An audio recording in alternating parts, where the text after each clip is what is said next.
Pasintabi po sa mga kumakain ng pananghalian. Patay ang isang babae matapos masagasaan ng bus sa kahabaan ng EDSA busway southbound. Depensa ng driver, bigla na lang daw tumawid ang biktima.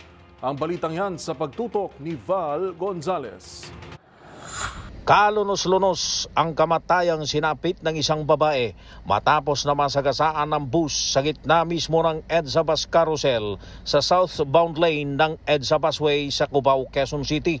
Nagulungan ng Admiral Bus ang babae na isang nangangalakal. Sa inisyal na investigasyon ng QCPD Traffic Sector 4, hindi raw napansin ng driver ang biglaang pagtawid ng biktima. Nagdulot ng matinding traffic ang insidente dahil sa tigil ang pagdaan ng mga bus sa busway. Pansamantalang pinalabas muna ng busway ang mga bus para gumamit muna ng regular na daanan ng mga pribadong sasakyan. Iniimbestigahan na ng pulisya ang insidente na ikinamatay ng babae na wala pa ring mapagkakakilanlan. Para sa MBC TV Network News, ako si Val Gonzalez, DZRH, una sa Pilipinas, una sa Pilipino.